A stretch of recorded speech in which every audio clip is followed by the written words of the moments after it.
Buenas noches, estimados estudiantes. Este es el video que corresponde a la unidad 2 del curso de Mercados Financieros Internacionales. En esta unidad vamos a ver temas como mercados de dinero, mercados de deuda y política monetaria. Los objetivos de aprendizaje son describir las teorías para la determinación y construcción de las estructuras de tasas de interés, así como la relación con la política monetaria para comprender su ejecución práctica en los mercados financieros. El contenido de la unidad, punto número 1, valores característicos de cada mercado. Punto número 2, procesos de valoración de los productos negociados de deuda. Punto número 3, consideraciones de riesgo relacionadas con cada mercado. Y punto número 4, mecánicas y aplicación de la política monetaria. Esta unidad consta de 3 capítulos. Está el capítulo 3, el capítulo 6 y el capítulo 8. El capítulo 3, que es el que vamos a ver a continuación, es el del tema estructura de las tasas de interés. Vamos a ver varios temas acá importantes. Esto es un resumen de la unidad, como les comentaba, y algunos de los puntos más importantes de cada capítulo. ¿Por qué varían los rendimientos de los títulos valores o de los títulos de deuda? Los títulos, los rendimientos en general varían según las características clave de cada uno. Hay factores muy importantes como son el riesgo crediticio, la liquidez, el tratamiento fiscal, el plazo al vencimiento del título valor. Hay valores con características desfavorables que ofrecen rendimientos mayores. Recordemos que a mayor riesgo, mayor rendimiento. Los inversionistas conservadores siempre van a preferir bonos muy seguros o libres de riesgo, digámoslo así, como por ejemplo invertir en bonos del Tesoro de los Estados Unidos, que naturalmente se consideran activos libres de riesgo. Y un inversionista más sofisticado o menos averso al riesgo, pues busca mayor rentabilidad con mayor riesgo. ¿Qué es el riesgo crediticio? El riesgo de crédito de un título de un emisor es la probabilidad de que el emisor no pague su deuda. Eso es lo más importante que tenemos que saber acá con respecto a lo que es el riesgo crediticio. Esto pues añade un factor importante a los bonos, a los títulos valores. ¿Por qué? Porque entre menor sea su calidad de riesgo, pues más va a tener que ser el rendimiento que pague este emisor. Las agencias calificadoras evalúan el riesgo de los emisores de bonos. Ahorita vamos a ver una tabla. Y las calificaciones más altas indican que tienen menos riesgo o son, digamos, inversiones más seguras. El riesgo crediticio toma mayor relevancia para valores de largo plazo. ¿Por qué? Porque uno como inversionista, cuando son inversiones de corto plazo, pues tienen mayor probabilidad de que nos paguen el dinero que está comprometido el emisor. Sin embargo, en emisiones de mayor plazo, hay emisiones que son a 20 años, 30 años, pues si no es un emisor de alta calidad crediticia, no sabemos si hay probabilidad o no de que nos paguen esa inversión. Evaluación del riesgo de crédito. Los inversionistas, perdón, evalúan la capacidad de las empresas para pagar su deuda. Existen agencias calificadoras de riesgo, entre las más conocidas, y nosotros en el ambiente, digamos, bursátil, en el ambiente de bolsa, de las principales están Moody's, S&P, también está Fitch, que proporcionan calificaciones a los bonos soberanos y a los bonos corporativos. Las calificaciones pueden cambiar si varían las condiciones económicas. Esto lo hemos visto en las últimas crisis a partir del año 2022. Como ustedes conocen, toda la crisis que se generó a raíz de la guerra de Rusia-Ucrania, pues hubo un desmejoramiento en las condiciones generales de la economía. Y de esta manera, pues muchos emisores se vieron afectados por el incremento que hemos visto en las tasas de interés. Y esto ha afectado a los emisores de muchos bonos, por ejemplo, bonos corporativos, e incluso han habido muchos emisores que han ido a la quiebra por este tema de desmejoramiento de las condiciones económicas. La calificación más alta reduce la prima de riesgo crediticio. Acá tenemos una tabla, un resumen de las principales calificadoras. Como les decían, están Moody's, S&P, Fitch, y vienen cómo se clasifican, digamos, de acuerdo a la nota crediticia que tenga cada emisor. Entonces tenemos acá los bonos que son grados de inversión, los bonos que caen en modo especulativo, altamente especulativo, y los que caen en impago. Acá tenemos la definición, entonces acá les adjuntamos la tabla resumen para que la tengan ustedes para efectos del estudio y que conozcan cómo es que se califican y qué nomenclatura utiliza cada calificadora de riesgo. Hay otro factor muy importante y es la liquidez que tienen los bonos o los instrumentos. Los inversionistas prefieren los valores o títulos de deuda que son más líquidos. De hecho, cuando un título de deuda es más líquido, paga menos rendimiento que títulos o bonos que son menos líquidos. En el ambiente de bolsa, normalmente hace muchos años las inversiones los inversionistas buscaban emisiones con bonos de mínimo 500 millones de dólares. Hoy en día, una inversión de 500 millones de dólares es muy baja. Entonces, los inversionistas buscan emisiones con montos superiores a los 1.000 millones. ¿Y por qué esto? Porque esto las hace más líquidas y con esto es más fácil, más sencillo salir a comprar o vender una emisión. Los inversionistas que no necesitan sus fondos hasta el vencimiento de sus valores están dispuestos a invertir en valores con menor liquidez con el objetivo de ganar un rendimiento un poco mayor, porque como les decía, si las emisiones son menos líquidas, pues pagan mayor rendimiento. El tratamiento fiscal, acá hay un tema muy importante y como ejemplo les pongo, por ejemplo, las operadoras de pensiones en Costa Rica son exentas. ¿Qué quiere decir esto? Que cuando ellas invierten, compran un título o valor, por ejemplo, del gobierno de Costa Rica, que tienen una tasa impositiva del 15%, al ser exentas, se les devuelve ese 15%. Entonces, la rentabilidad que reciben es aún mayor. Entonces, por ejemplo, un título valor del gobierno de Costa Rica con vencimiento, por ejemplo, al 21 de noviembre del 2046, que tiene un cupón del 6,63, para una operadora de pensiones, el cupón no va a ser 6,63, sino va a ser 6,63 más el 15% del impuesto, entonces su rentabilidad es mayor. Entonces, ese es un ejemplo del tratamiento fiscal y me parece que es la mejor manera para que ustedes lo comprendan, de ilustrárselos a ustedes con un caso del mercado local. Acá está un ejemplo, como les decía, cuando los títulos son sujetos a impuestos, cómo cambian las tasas de acuerdo a la tasa impositiva y cuánto es el rendimiento bruto que reciben los inversionistas al sumársele esa tasa impositiva. Con respecto a la estructura de plazos de las tasas de interés, ¿qué es lo que define? Define la relación entre el plazo al vencimiento y el rendimiento anualizado de los títulos de deuda en un momento dado. Entonces, acá está una curva, un ejemplo de una curva de rendimientos. Aquí está el menor plazo con menor rentabilidad y a mayor plazo va subiendo el rendimiento que recibe el inversionista. Con respecto al factor, muy importante es el plazo del vencimiento de una inversión. La estructura de plazos afecta el rendimiento de los valores. ¿Qué quiere decir esto? A mayor plazo voy a tener mayor rendimiento.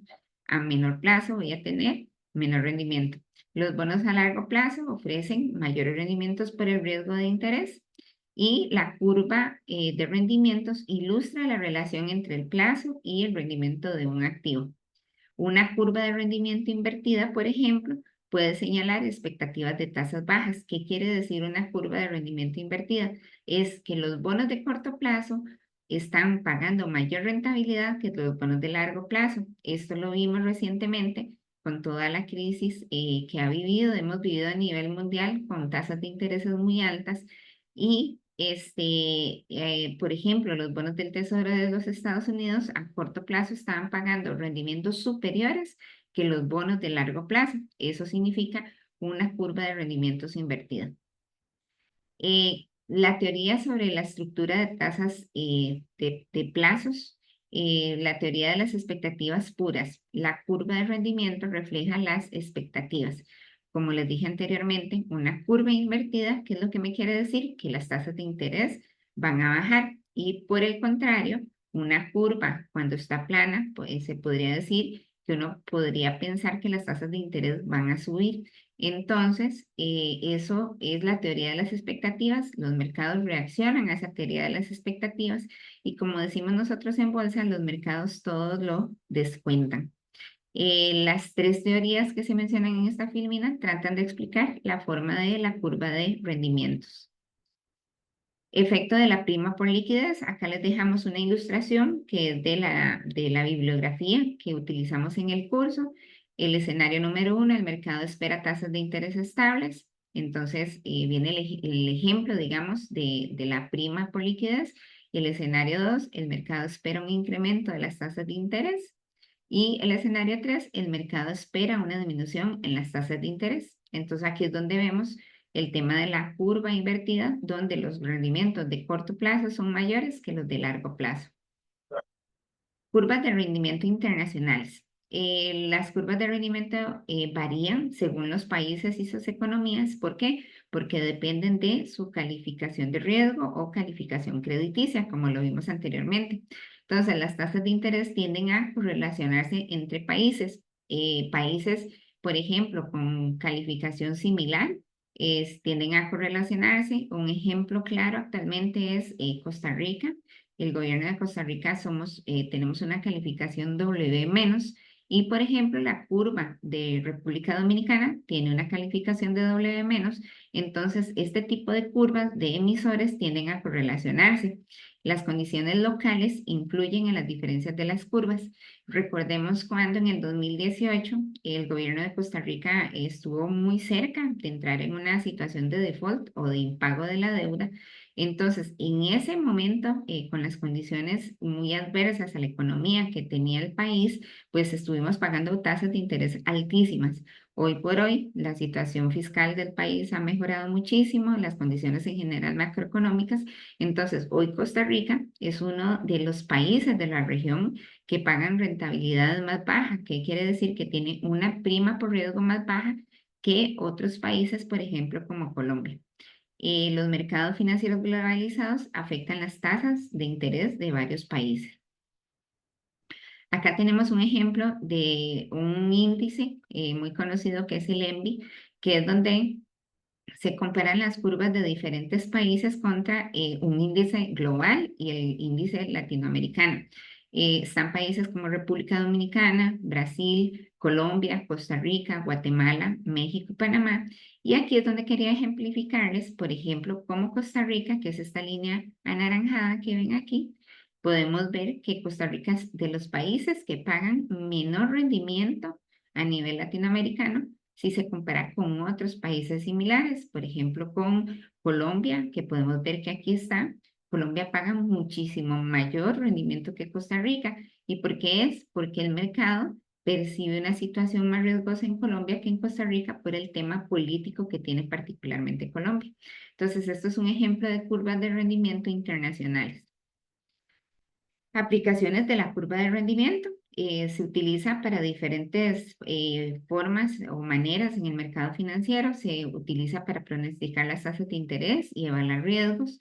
Una curva invertida puede predecir recesiones, como ahora les comentaba.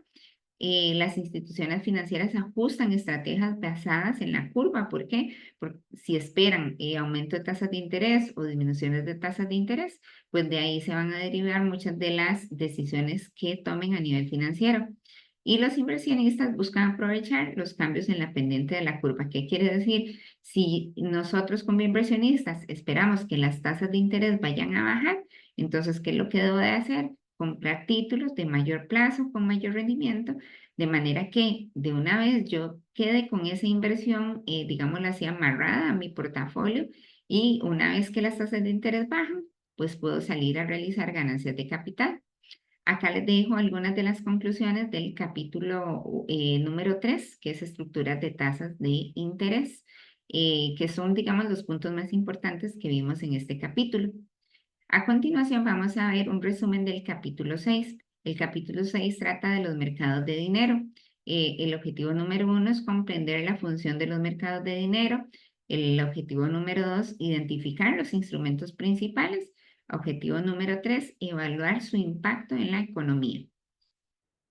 Los mercados de dinero facilitan la transferencia de fondos a corto plazo. Recordemos que un mercado de dinero es un mercado de corto plazo. Normalmente la gente que busca invertir en mercados de dinero de corto plazo, sus inversiones son máximo a un año plazo. Eso es el común, digamos, en lo que vemos en mercados de dinero. ¿Cuáles son unos de los participantes clave? Los gobiernos, corporaciones e inversionistas. Los inversionistas conservan liquidez al participar y los instrumentos a corto plazo son vencimientos, como les decía, de hasta un año plazo. Algunos de los ejemplos están las letras de tesoro de los Estados Unidos que se llaman T-bills, son de corto plazo. Y acá donde lo que les quiero comentar es que luego de la crisis que vivimos de Rusia-Ucrania en el 2022 y que esto conllevó a un incremento importante en el nivel de inflación a nivel mundial, no solamente en Estados Unidos, sino que fue a nivel mundial, y al aumentar la inflación, pues hubo un incremento en las tasas de interés por parte de los bancos centrales, y eso que provocó que todos los instrumentos, tanto de largo como de corto plazo, aumentaran su rentabilidad. Y un ejemplo de esto fueron las letras del Tesoro de los Estados Unidos. Entonces, hubo inversionistas aquí en Costa Rica que aprovecharon muchísimo esta coyuntura, fondos de inversión de corto plazo, inversionistas que para el manejo de capital de trabajo, por ejemplo, invirtieron en letras del Tesoro de Estados Unidos con rentabilidades por encima del 5%. Recuerdo que nosotros estuvimos comprando mucho para cliente institucional en niveles del 5.35 en tesoros a un mes, tesoros a 2 meses, y hoy por hoy, por ejemplo, la tasa del tesoro a un mes está en 4.70. Entonces ya se devolvió prácticamente 50 puntos básicos, y eso se traduce en ganancias de capital para los portafolios. También está el papel comercial, que son instrumentos de deuda de corto plazo emitidos por empresas. Los vencimientos típicos son de 20 hasta 270 días. Tenemos los certificados de depósito a plazo. En el libro se menciona, en vez de certificados de depósito a plazo, CDNs, decía, certificados de depósito negociable, pero en Costa Rica los conocemos como certificados de depósito a plazos o CDPs, que son emitidos por los bancos comerciales, tienen garantía o ganancia, digamos, en los intereses que se pagan, y tienen una moderada actividad en el mercado secundario. ¿Por qué? Porque normalmente esto solamente se emite en el mercado primario y la gente se lo deja al vencimiento. Cuesta mucho ver que la gente los vaya a redimir en bolsa, sí se puede hacer, pero tienen menor liquidez que otras posiciones. Acuerdos de recompra son muy comunes en Estados Unidos, se llaman repos. Son ventas de valores con un acuerdo de recompra, que quiere decir yo vendo el valor, pero con la condición de que lo recompro a un plazo determinado. Puede ser de 1 hasta 360 días. Esto lo utilizan mucho en el mercado internacional los inversionistas institucionales. Recordemos que institucionales son bancos, tesorerías, fondos de pensiones, fondos de seguros. Este tipo de clientes utilizan mucho esta figura en el mercado internacional. También están los fondos federales, que esos principalmente en Estados Unidos son préstamos interbancarios a corto plazo. Se utiliza la tasa de fondos federales como referencia. No existe mercado secundario para estos fondos e influyen en otras tasas de interés a corto plazo. Las aceptaciones bancarias, que fueron muy utilizadas hace mucho tiempo aquí en Costa Rica, ahora me parece que no se escuchan tanto, pero eran instrumentos que tenían garantías de pago emitidas por un banco. Se utilizaban en el comercio internacional principalmente, se podían vender antes de su vencimiento, y el riesgo de crédito era bien bajo, ya que estaban respaldados por los bancos. Acá tenemos un resumen de estos instrumentos de corto plazo que les acabo de comentar para efectos de estudio de ustedes, para que les quede más sencillo ver qué tipo de inversionistas comunes, los vencimientos comunes en los instrumentos y la actividad que tienen en el mercado secundario. Valuación de los instrumentos del mercado de dinero. El precio de mercado se calcula a partir del valor presente. No generan pagos periódicos de intereses. El precio está influido por la tasa libre de riesgo y la prima de riesgo. Y la eficiencia del mercado refleja la formación pública y disponible. Acá tenemos como el esquema de modelo de asignación de precios de los valores que negocian en el mercado de dinero. Tenemos condiciones económicas internacionales, como les contaba, en el 2022, luego de la guerra de Rusia-Ucrania, pues este ciclo de tasas de interés altas es muy importante evaluarla en las condiciones económicas internacionales. Está la política fiscal de los Estados Unidos, política monetaria de los Estados Unidos, condiciones económicas en Estados Unidos, condiciones de industria del emisor, ya el emisor específico, condiciones únicas del emisor en específico, y la prima de riesgo que paga este emisor. Y recordemos que eso se mide contra la tasa libre de riesgo, que son los bonos de Estados Unidos. El impacto de la crisis del 2008. Ya les he mencionado 2 veces la crisis del 2022, que fue la de Rusia-Ucrania. Sin embargo, en el 2008 recordemos que hubo una crisis muy importante a nivel mundial. En Estados Unidos afectó muchísimo. ¿Y qué fue lo que pasó en esta crisis? Aumentó el riesgo de crédito percibido entre el papel comercial, o sea, hasta los fondos o instrumentos de corto plazo tuvieron un impacto importante en su rentabilidad, aumentaron la rentabilidad y en general fue un colapso del mercado. Hubo la quiebra de importantes participantes como era Lehman Brothers, que fue el efecto en los mercados. Lehman Brothers cuando quebró, la gente no podía creerlo en el 2008 y provocó una crisis financiera a nivel mundial, reducción del volumen del papel comercial en circulación y la intervención del gobierno y la Reserva Federal para estabilizar los mercados, porque realmente estamos en una crisis. Como conclusión del capítulo número 6 de la unidad 2, los mercados de dinero son esenciales para la liquidez a corto plazo. Instrumentos como los T-bills, que son de los tesoros de Estados Unidos, papel comercial y CDP son claves. El impacto de las políticas monetarias y la globalización es significativo y son una herramienta clave para la estabilidad financiera global. Entonces, esto fue en relación con el capítulo número 6. Y a continuación vamos a hacer un resumen del capítulo 8, que como les decía es parte de la unidad 2 que estamos evaluando. El capítulo 8 es de evaluación y riesgo de los bonos. El objetivo número 1, entender cómo se evalúan los bonos. Objetivo número 2, conocer los factores que afectan el valor de los bonos. Y objetivo número 3, evaluar los riesgos asociados a la inversión en bonos. Proceso de evaluación de los bonos. Los bonos son obligaciones de deuda a largo plazo que emite un emisor. Puede ser un emisor soberano, que es un país, Costa Rica, República Dominicana, Panamá, o corporativos, que son empresas que emiten bonos para financiar su operación. Se compran y se venden en función de su valor presente. El valor presente se calcula en base a los pagos de cupones y el principal. La tasa de descuento y su impacto en los bonos. La tasa de descuento es clave para la evaluación de los bonos. Un aumento en la tasa de descuento reduce el valor presente del bono. La tasa de descuento refleja el rendimiento requerido de los inversionistas y diferentes tasas de descuento producen distintos valores presentes. De ahí, digamos, la percepción diferente con respecto a el valor de un bono en particular. Relación entre tasa, cupón y precio del bono. Si la tasa del cupón, o sea, el cupón es digamos, el rendimiento con una periodicidad que paga un bono o una inversión.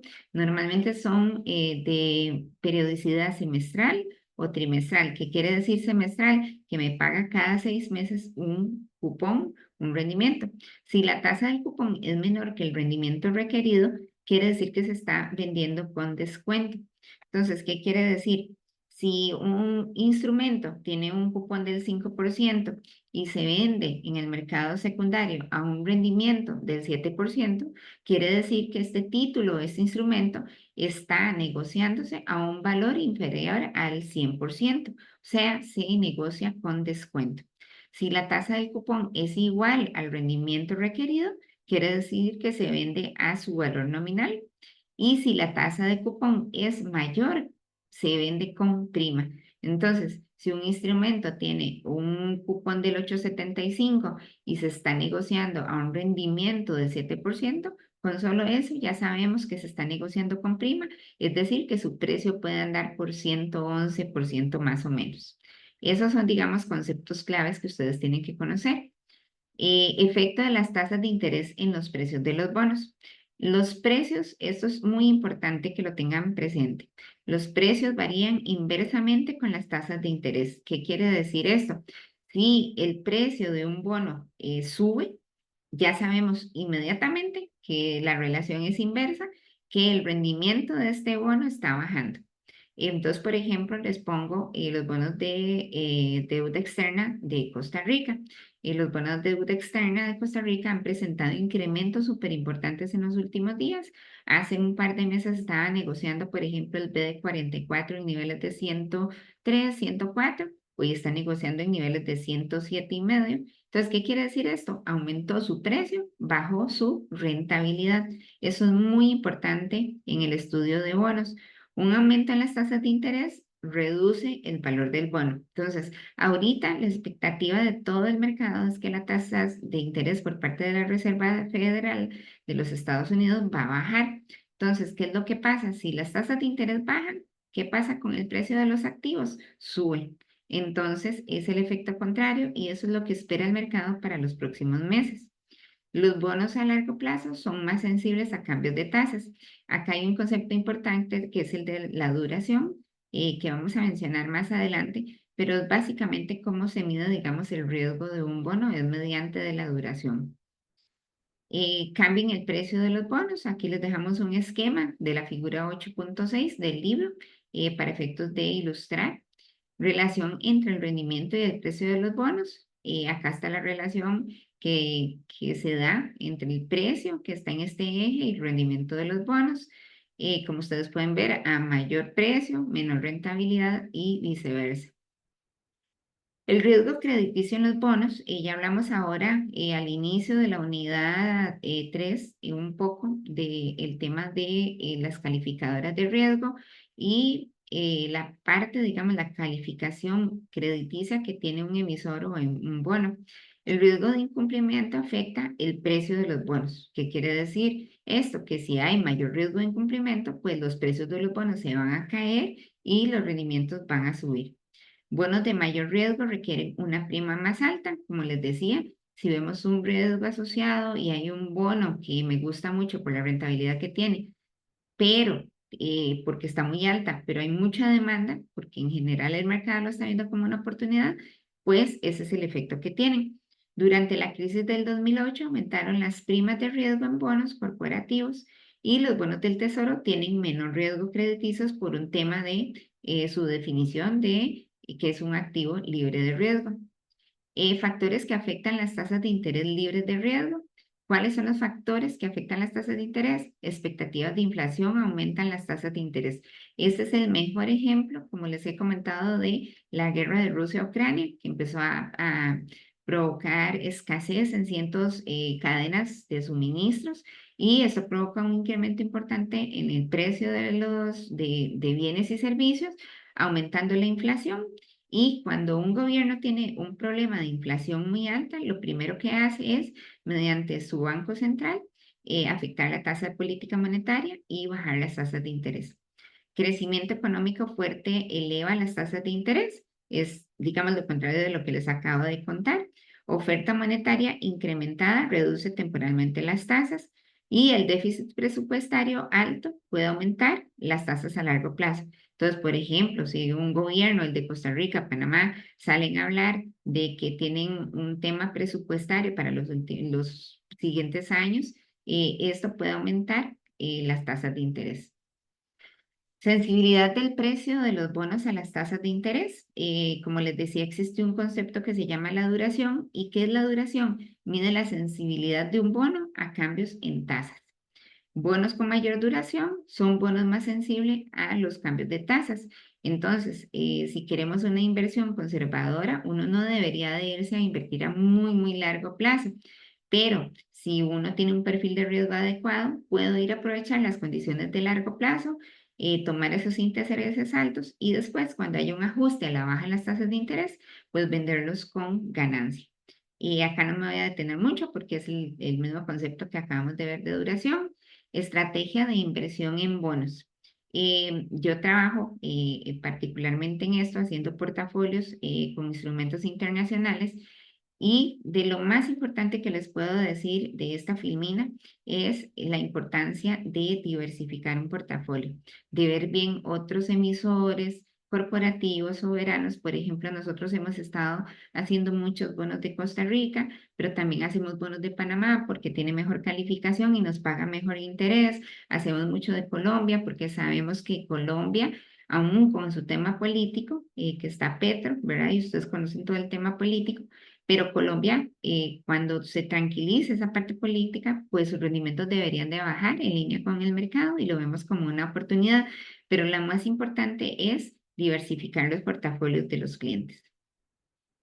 Acá está, diversificación en bonos internacionales. Me adelanté un poquito con la estrategia que uno sigue a nivel internacional, no solo estar en posiciones locales y de esta manera poder reducir un poquito el riesgo de esa concentración. Conclusión de la unidad número 8. Los precios de los bonos dependen de las tasas de interés y del riesgo crediticio. Las estrategias de inversión maximizan el retorno ajustado por riesgo. Como les decía, ahí es muy importante conocer el perfil del cliente, los objetivos de inversión del cliente y lo más importante, el apetito de riesgo o por riesgo que tiene este cliente. Y de ahí ya procedemos a armar una cartera de inversiones acorde a sus necesidades.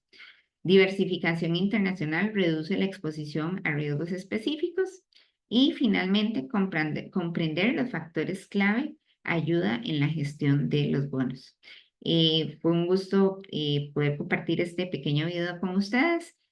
Como les decía, es un resumen del capítulo 3, capítulo 6 y capítulo 8.